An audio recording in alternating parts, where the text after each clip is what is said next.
So hello everyone.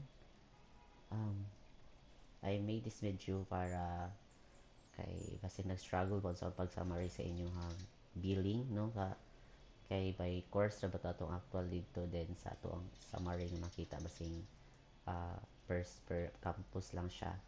So this is atong buhaton no. So atong ibuhatag summary is kining form 2 kay kini siya naka per ano ni siya per course, diba? Then so atong buhaton una mga ma'am answer kay ang atuhang pivot kay di man siya mapasa og kadang may mga uh, merge cells. So ato sa ipang unmerge ni siya kay para may mo siyang format. So think kining EVR o kining kuan nya na ibutaw sa ibabaw. So pwede na siya i-delete niyo siya mga ma'am answer kay kaning column. O i-delete niyo siya. Then after that na mga ma'am answer ato i-highlight ang atuhang table nga atong i-pivot no. So shift control then arrow right and arrow down dahil tayo ma'am sa answer. So shift control shift arrow down para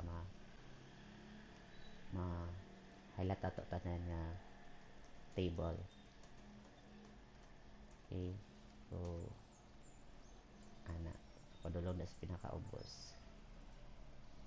Pwede na dili apila ng page total.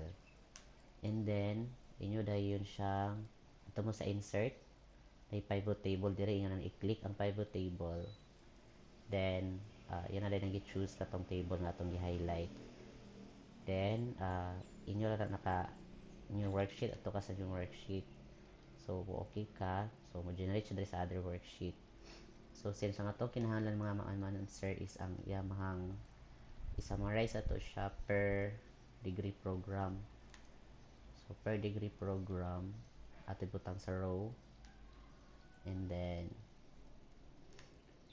ang yading sa column dayon mga answer is kato dayong mga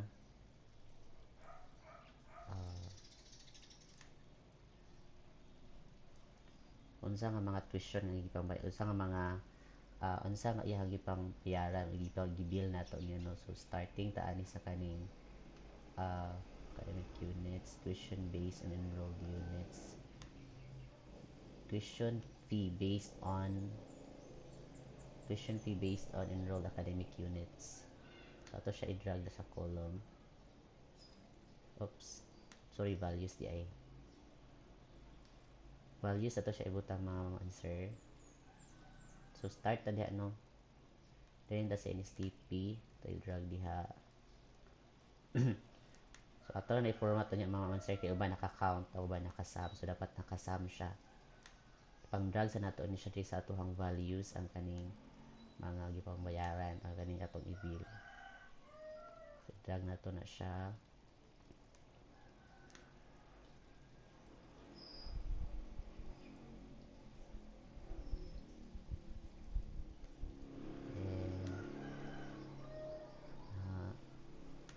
Group insurance.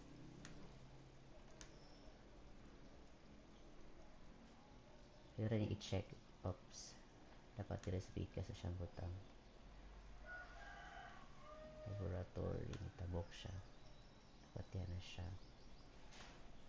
Library.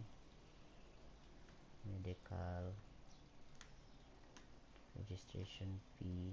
School ID fees. Ito na siya. Speakers.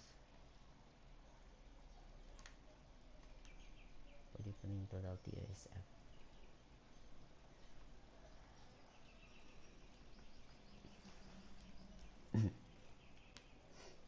So, muna ni siya. Atong talawang natin yung mga ma'am answer dapat nakasum siya. So, ngayon sa kilid na arrow down, inyo lang dahil siyang values field settings. Tapos, click sum. Para masum na siya. So, kanita na rin sa kilid. Yun ang may nakakount. Dapat ato siyang isum.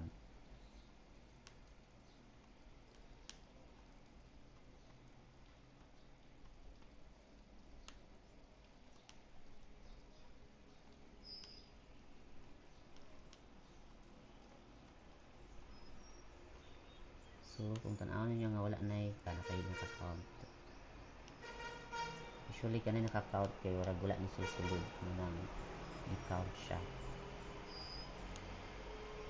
So dapat nakasam siya. So mo na ito hang table. If you want also nga by year level, pwede po ito mabutang o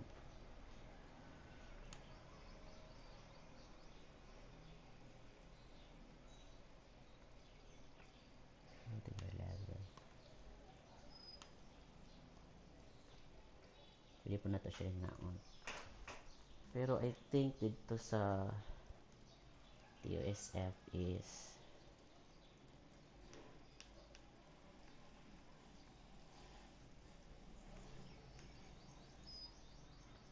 okay.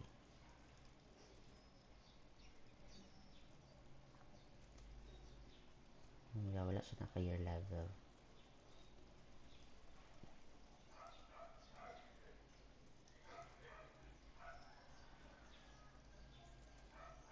Wala na ka-year level. So, pwede lang dili na siya year level. So, ito ko laan ng year level. So, dagdagan na kayo siya. Dayon, mauna dahil ni inyong table, mga answers. Ay, napay isa ka. Sa ka ba ni?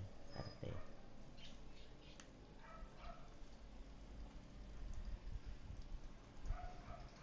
Kaya niya siya i-wrap text.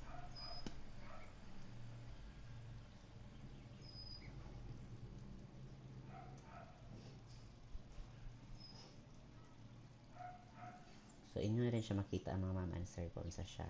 Then, pwede po mag-insert rin kung pila kayo no enrollment. Pwede rin nyo siya i-insert din sa degree program. Wait. Pwede ba siya? Ay, no. Values pala. Pwede rin sa pinakaibabaw. Before sa tuition. So, atong last name. So, i-count yung last name. So, muna yung enrollment. Pwede po mag-separate na lang mo kuan. Ipalit na lang mo table. Kung ano lang na siya. For enrollment talaga man po siya. So, for enrollment, muna sa ato mga tuition fees. For enrollment, pwede nyo kopyahon ng table, tapos i-uncheck lang ninyo ni tanan dirhi. Check lang nyo siya, uncheck.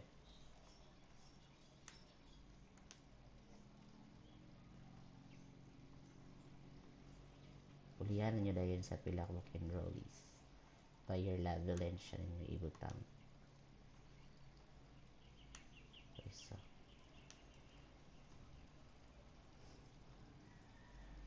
so pwede nyo siya ibutang dahil sa ang year level, pwede ibutang nyo dahil siya sa column. Kaya, muna yung mga year level. Then, pwede rin mo kaning, tanaw na nyo sa mga column, ang perfect yun yung column na ay, ang ihang column is na tanay value bitaw. Like, sa pagkain last name, naman siya. So, ibutan na sa value para mat-count tayo siya. So, mauni siya ang inyong enrollment tayo. Yan na nagkaan ko ng mga so, mauni na siya mga ma'am and sirs ang inyong summary sa inyong billing. Thank you very much for watching.